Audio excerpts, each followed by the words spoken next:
మోడీ గారు చూస్తే ఏం తిరగద్దండి, గోల్డ్ కొనొద్దండి, డీజిల్ కొనొద్దండి, ఆదివారం ఇంట్లో ఉండండి అంటున్నారు.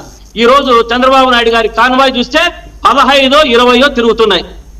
ఆపచ్చు కదా, మోడీ గారు చెప్పిన దానికన్నా మీ కాన్వాయ్ని ఆపచ్చు కదా. ఎందుకు అంతంతమంది అవసరమా, అంత డీజిల్ అవసరమా? మోడీ గారు చూస్తే ఢిల్లీలో ఏదో చెప్పినారు కదా అని 2 జీపుల్లో పోయారు కాన్వాయ్లు, అది కూడా చూశా. కానీ మోడీ గారు చెప్పిన దాన్ని మీరెందుకు ఇక్కడ మీరు అనుసరించడం లేదు? ఊరికే చెప్పడానికి మాత్రమేనా ఇవంతా? ఇవన్నీ కూడా చంద్రబాబు నాయుడు గారే చెప్తున్నారు. వేరే వాళ్ళు కాన్వాయ్ పోతండి, అందరికీ ఫ్యాషన్ అయిపోయింది అని టీవీలో చూశా. చంద్రబాబు నాయుడు గారు మరి వెంటనే మాట్లాడిన వెంటనే 30-40 వెహికల్స్ తో పోయాడు. మరి ఎంత మాత్రం సబబండి ఇది? దేనికి మాట్లాడుతున్నాం? మన నీతులు చెప్పడానికి మాత్రమేనా? అనుసరించడానికి లేదా? ఊరికే రాష్ట్ర ప్రజలను మభ్యపెట్టి అంతా కూడా అప్పుల ఊబిలో ముంచేసి రాష్ట్రాన్ని ఏం చేసినామనేది తెలియకోకుండా సూపర్ 6లన్నీ ఎగబెట్టేసి ఒక్కటి లేవు సూపర్ 6లో. అంతా కూడా రాష్ట్ర ప్రజలు మేము అందుకనే చెప్తుండేది, ఏ ఒక్క కార్యక్రమాన్ని కూడా వదలము. రాష్ట్రంలో చంద్రబాబు నాయుడు గారు చేసిన ఈ యొక్క పథకాలన్నీ కూడా ఏమి చెప్పారు వీళ్ళకున్నట్టు ఒక నిమిషం వరం గారు ఇది చెప్తా. సూపర్ 6 అంటున్నారు. ఎక్కడ సూపర్ 6? ఇక్కడ అమలు పరచడంలో మన ఇది గ్రీన్ సిగ్నల్ బుక్కే లేదు, ఊరికే రెడ్ బుక్ మాత్రమే ఉంది. ఈ సూపర్ 6 అమలు పరచడంలో గ్రీన్ బుక్ సిగ్నల్ లేదు. రాష్ట్రాన్ని బడ్జెట్ బుక్ లో మాత్రం డబ్బులు లేవని ఆర్థిక మంత్రి గారే చెప్తున్నారు. అక్కడ బడ్జెట్ బుక్ ఖాళీ. 60,000 కోట్లు మనకు ఎంత ఇది చేశారు. మంగళవారం అప్పులు తడకైంది రాష్ట్రం అంతా. ఇంకోటి చెప్పారు చంద్రబాబు నాయుడు గారు, చాలా నవ్వు వచ్చింది నాకు. కలెక్టర్లకి 30 రోజుల లోపల ఫైల్ అంతా క్లియర్ కావాలా అన్నాడు. కానీ సూపర్ 6 ఫైల్ మాత్రము 640 రోజులైంది. ఆ బుక్ తెరచలేదు, ఆ ఫైల్ ఎక్కడ పోయిందో తెలియదు. ఇది మన రాష్ట్ర పరిస్థితి అనేది గమనించాలి. వీళ్ళు చెప్తున్నది, వీరు ఏమన్నా చెప్తుంటారంటే ఇంకోటి చెప్తారు వరం గారు, మేము చేస్తున్నది ప్రతిపక్షంలో ఉంటే వీళ్ళంతా పోరాట యోధులు. అంటే మేము పాలకపక్షంలో ఉన్నప్పుడు వీళ్ళు చేసిండేది, వాళ్ళు ఏదైనా ప్రశ్నిస్తే పోరాట యోధులు.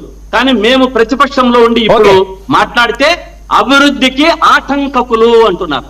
అంటే ఇది ఎంత మాత్రము సబబు? ఊరికే మాట్లాడడానికి, ఊపదంపుడు ఉపన్యాసాలు ఇవ్వడానికి, ఏదో ఒకటి గాలి లెక్కలు చెప్పడానికి, ప్రజలను మభ్యపెట్టడానికి. రాష్ట్రంలో ప్రజలు ఎన్నికల ముందు చూశారు మీరు చేసినవన్నీ, ఎన్నికల ముందు చెప్పిండేటివన్నీ విన్నారు. అవంతా విన్న తర్వాతనే ఒక నిర్ధారణకు రాగలిగారు, వచ్చారు. వచ్చే ఎన్నికల్లో 2029లో పవన్ కళ్యాణ్ గారికి సౌత్ ఇండియా ఇచ్చి, ఆల్ ఇండియా ఇచ్చి పంపిస్తారు. చంద్రబాబు నాయుడు గారికి కాదు, ప్రజాక్షేత్రంలోకి రమ్మనండి. జగన్మోహన్ రెడ్డి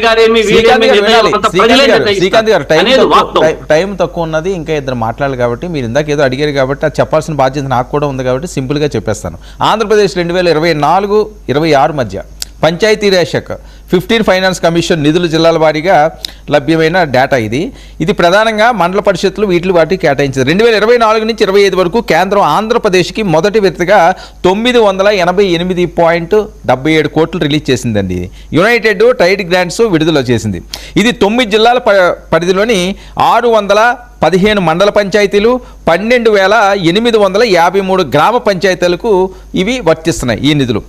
ఇక 2024 డిసెంబర్లో 446.49 కోట్లు విడుదలయ్యాయి.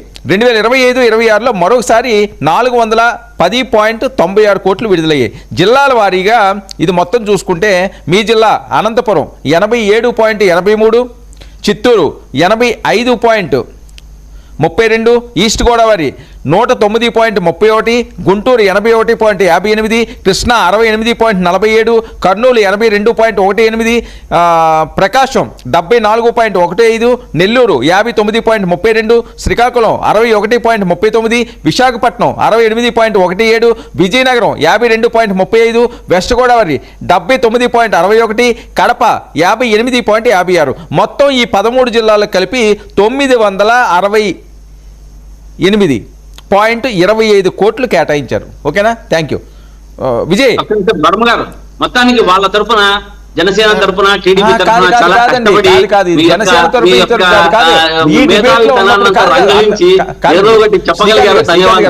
ఒక విషయం జనసేన, టీడీపీ, వైసీపీ అని కాదు, వాళ్ళు ఏం చెప్పారు కాదు నేను కదా, వాళ్ళ నా నోట్లో బాధ్యత నుంచి కూడా వినాలా అందరి- అనుకున్నా. కాదు వినండి, అందరి ఇప్పుడు దగ్గర జనసేన clarity ఉండాల్సిన కానీ, అవసరం లేదు మన కదా. విజయ్ గారు కాదు, కానీ వినండి. వాళ్ళు ఏం చెప్తారో వాళ్ళ అభివృద్ధి ఏమో వాళ్ళ అరే నోట్లో వినండి, నుంచి వినాలనుకుంటే వినండి. మీరు కాదండి. నాకు అవకాశాన్ని ఇవ్వలే, వారికి ఇవ్వలేదు మీరు. వినండి వినండి, నేను అనేది ఏంటంటే అందరి దగ్గర ఉండాల్సిన అవసరం లేదు కదా, చెప్పాల్సిన బాధ్యత అంటూ ఉంది కదా, దాని గురించే నేను ఇప్పుడు చెప్పాను, అంతేగాని వాళ్ళకి సపోర్ట్ అని కాదు. వాళ్ళది ఎలా ఉంటదంటే గుడ్డ కాల్చి ముఖం మీద వేసి ఓకే చూసుకోవడం ఓకే మధ్యంటిందని విజయ్ విజయ్ చెప్పడం విజయ్ రెస్పాండ్.